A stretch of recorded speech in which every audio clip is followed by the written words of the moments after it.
আমাকে কার সাথে বিয়ে দিয়েছো? আমার জীবনটাকে নষ্ট করে ফেলছো। যে আমার পারছে না 3 বেলা ঠিক মতো খাবার দিতে,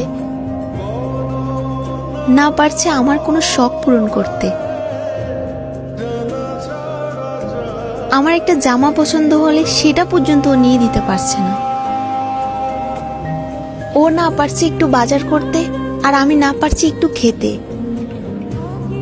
আমি কি না খেয়ে এভাবে মরে যাব, না তোমরা আমাকে এখান থেকে নিয়ে যাবা? আমি শেষবারের মতো বলছি, তোমরা যদি আমাকে এখান থেকে নিয়ে না যাও, আমার 2 চোখ যেখানে যায় আমি সেখানে চলে যাব।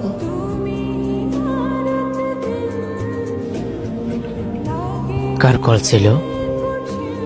আম্মুর কল ছিল। ও আচ্ছা, তোমাকে এত চিন্তিত লাগছে কেন? তোমার কি কিছু লাগবে? কি লাগবে আমাকে বলো, আমি তোমার জন্য নিয়ে আসব। তুমি আমাকে কি নিয়ে দিবে? তুমি তো আমার 3 বেলা খাবারের টাকাটাই জোগাড় করতে পারো না। তুমি কি আমার কখনো শখ পূরণ করতে পারবে? তোমার তো ওই সাধ্যটাই নেই। ও আচ্ছা, আমার সাথে থাকতে মনে হয় তোমার সমস্যা হচ্ছে, তাই না? তুমি কি বুঝতেছো না যে আমি তোমার সাথে থাকতে চাই না? কিভাবে তোমার সাথে থাকবো বলো? তোমার পোশাক আশাক দেখেছো? তোমাকে নিয়ে আমার বান্ধবীরা হাসাহাসি করে। না আছে তোমার টাকা পয়সা, আর না আছে তোমার চলাফেরার সৌন্দর্য। তোমাকে নিয়ে আমি কোথাও বের হতে পারি না।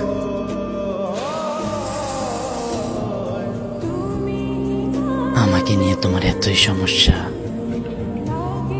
তুমি আমাকে বললেই পারতে। তুমি তোমার মায়ের কাছে কেন আমাকে ছোট করলে? আচ্ছা বলো তো, তোমাকে আমি কখন না খেয়ে রেখেছি? বরঞ্চ আমি না খেয়ে তোমাকে খাওয়াইছি। হয়তো তুমি প্রতিবেলা মাছ মাংস দিয়ে খেতে পারোনি, কিন্তু তোমাকে তো আমি না খেয়ে রাখিনি। আর তুমি আমার পোশাক আশাকের কথা বলতেছো। আমি যদি একটা ভালো পোশাক পরি, তোমাকে একটা ভালো পোশাক পরাতে পারবো না, সেটা ভেবে আমি কখনো একটা ভালো পোশাক পরিনি। আর টাকা পয়সা ইনকাম করতে কতটা কষ্ট তুমি আমার জায়গায় এসে দেখো। তুমি যে জামাটা 5,000 টাকা দিয়ে নিয়ে নিচ্ছ, ওই 5,000 টাকা ইনকাম করতে কতটা কষ্ট হয় একটা পুরুষই জানে।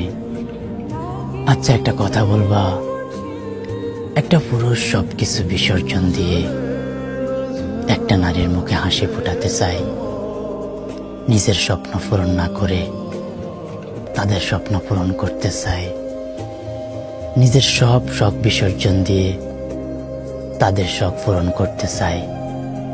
তাও কেন সবশেষে নারীরা বলে যে তুমি কোনো আমার শখই পূরণ করো না? আমি জানি না কি করলে তোমাদের মন পাওয়া যাবে।